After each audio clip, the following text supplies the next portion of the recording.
My next guest will be facing Emiliano Calderon at CES 67 on April the 1st. And of course, it is Eddy George on the show. Eddie, how you doing?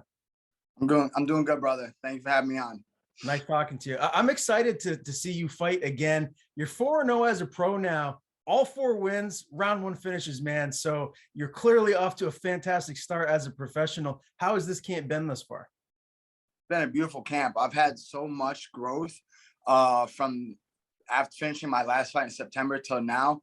The growth that I've experienced has been unreal in all aspects of my game, not just stand up or on the ground. I've been making sure I take the right amount of time to put, the proper amount of attention into every aspect. So I evolve as a true mixed martial artist so I can be the best because I feel I am the best in the making.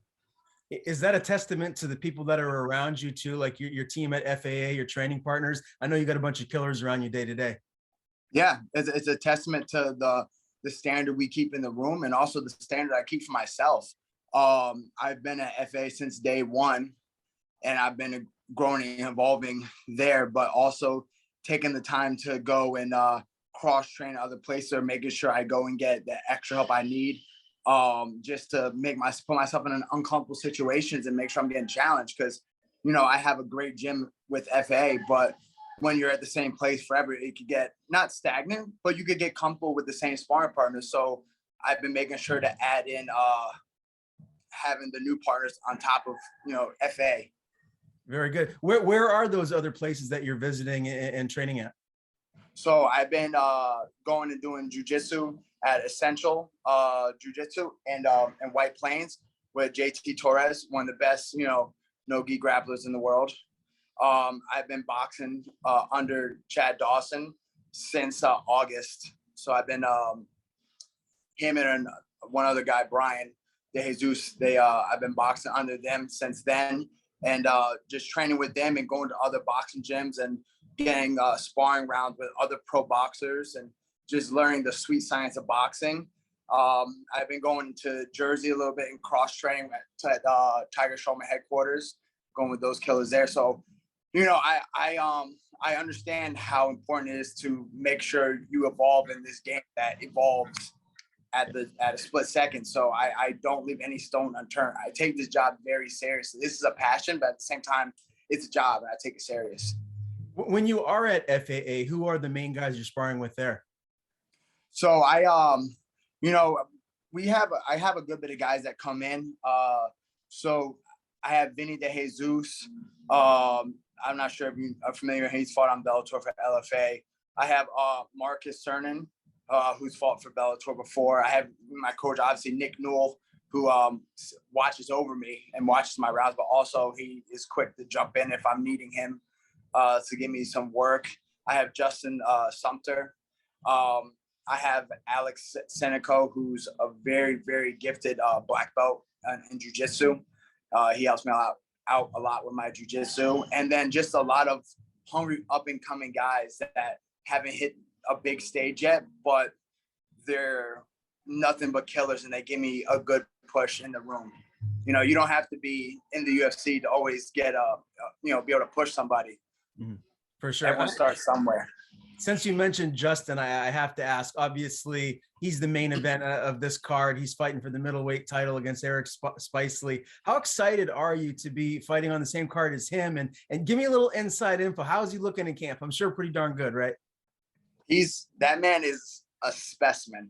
I always joke around and say, if I could have like a quarter of his athletic abilities, like I'd be the perfect package. But he's looking great. He's gonna peak just at the right time going into fight day.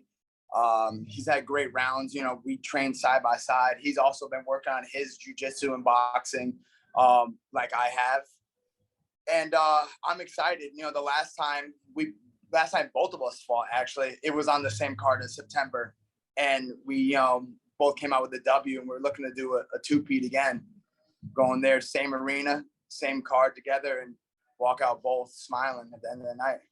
Yeah, man, can't wait to watch it. I want to stick with this topic of your growth as a fighter, because when researching you, what I found really interesting is that you started off 0-2 as an amateur, and then you Yes. reel off 4 straight wins. And now here you are, 4 straight wins as a pro, all finishes, which is incredibly impressive. What did something click for you, or were you just maybe not in the gym as much when you first started as an amateur? Like, run me through that, because I have to imagine that must have been difficult to drop your first two, stay positive, and get to where you're at now.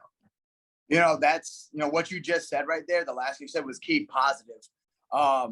Never for a second after those 2 losses did I ever doubt myself or drop my head or anything. I was positive the whole time, because truth being, I took my first amateur fight very early against a very good guy, undefeated guy. And he went through the rest of his amateur career undefeated. And I think he's pro now as well, and he's undefeated. I took that fight with 6 months of training completely, and went the distance. So my coach saw something in me, so he wanted to try me and test me very early on, not to break me, but to just see where my heart was, and not to just to get a good gauge. And he played his card right, my coach, doing that.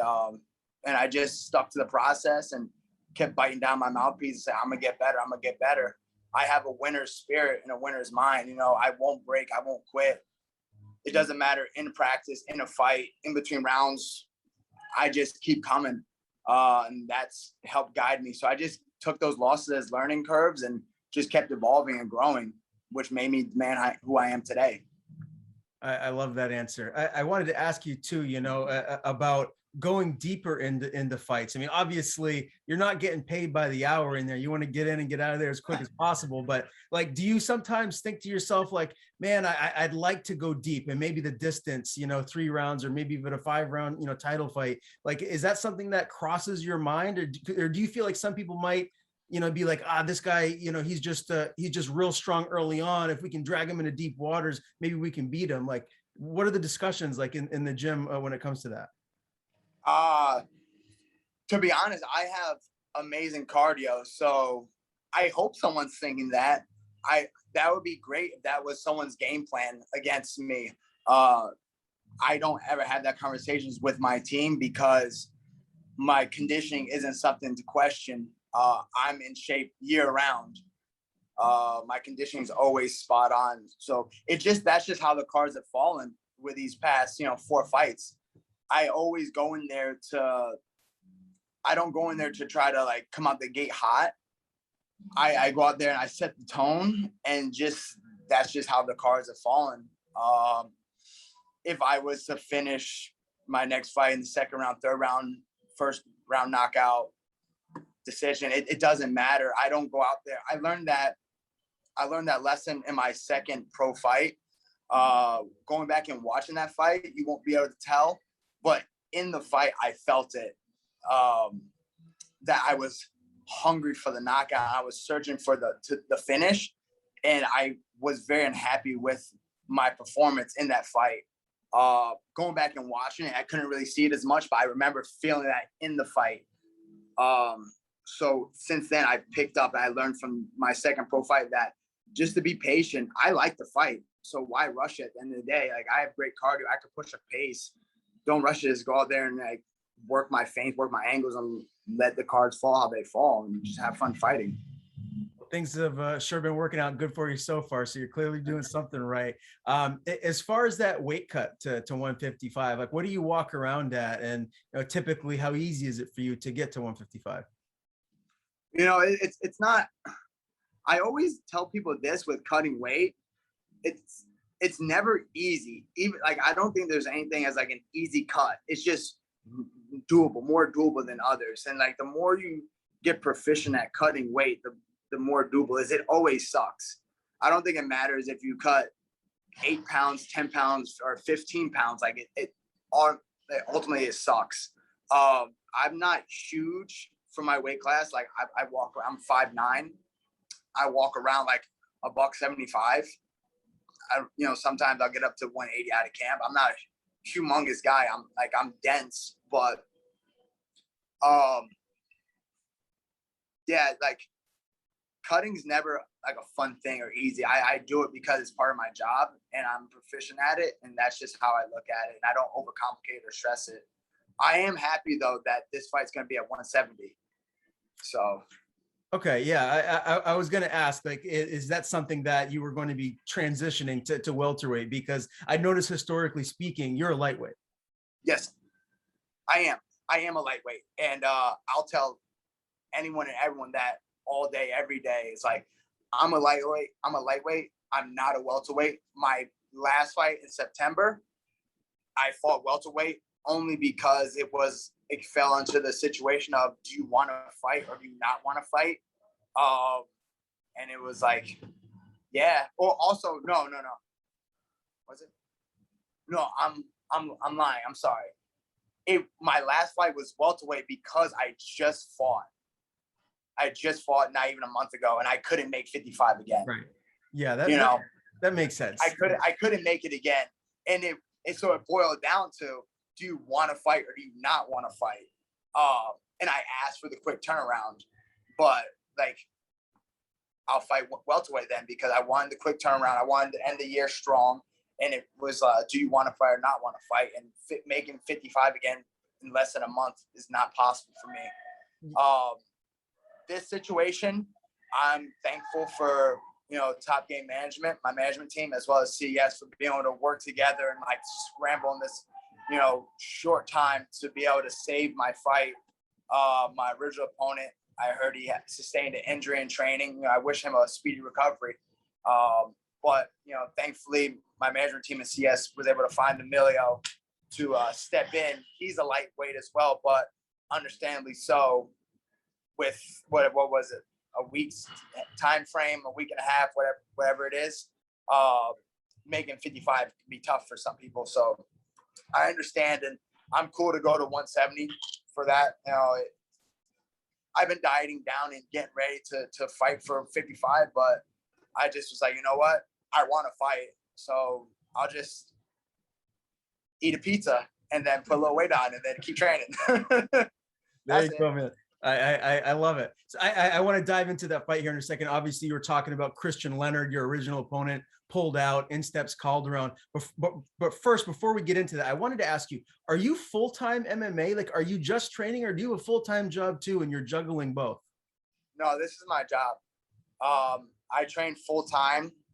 I teach privates on the side a little bit here and there, and then I also help out at FA and run some back classes just to like help out and get back.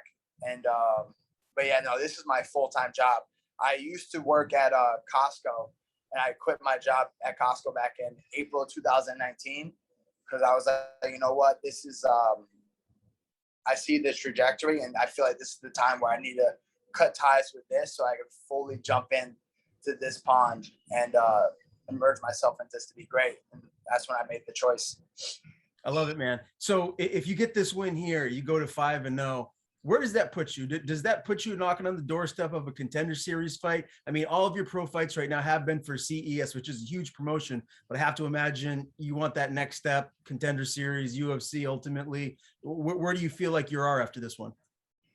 I agree with you. I feel that, a win puts me right there in contention for a Contender Series call. I know the casting is coming up. They start casting like April, May to get ready to shoot for the summer, fall. And yeah, that's what I'm, reaching for, a Contender Series phone call. But I don't want to count my chickens before they hatch. That's what I'm, hoping and praying for. But the first thing I have to worry about is winning on April 1st, because if I don't take this guy seriously and I don't put all my focus into that and winning, then everything else doesn't fucking matter.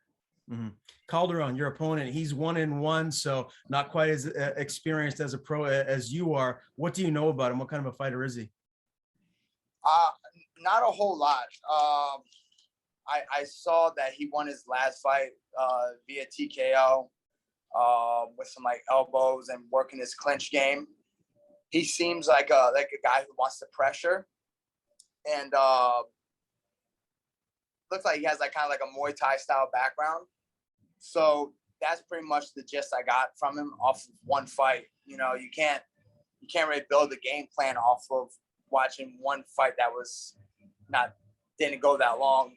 But at the end of the day, I got to focus on doing what I do well, and a short notice fight, just keep on sharpening my skills. The game plan doesn't change. Just to go out there, be sharp, and expose whoever it is that steps in front of me and get the win at the end of the night.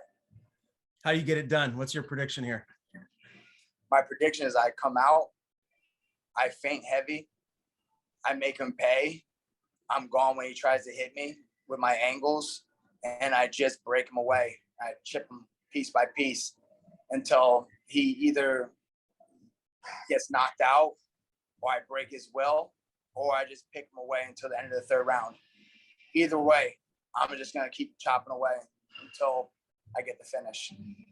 Wish I could be there in person, man. I'll be watching on Fight Pass. Again, April 1st, CES 67, Eddy George meets Emiliano Calderon. Great talking with you for the first time, man. Before I let you go, I want to give you the floor. Tell people where to follow you on social media. And if you have anyone to thank, any sponsors, the floor is yours. Yeah, thank you. First off, you can find me on Instagram. It's Eddy George _MMA. It's EDDYGEORGE _MMA. I have a Twitter, but I'm not really active on there, and I don't do the Facebook. But give me a follow. Track the journey. I'm greatness in the making. So definitely tune in to watch this. It's gonna be live on UFC Fight Pass. Big shout out to my gym, FAA Fine Arts Academy, Nick Newell, for investing in me. Also, Brian DeJesus, Chad Dawson, my sponsors, Straight Jacket USA, iCryo, Cheap Fitness, my mobility coach, Claudio, for keeping me in the game whenever I'm feeling banged up, keep me healthy.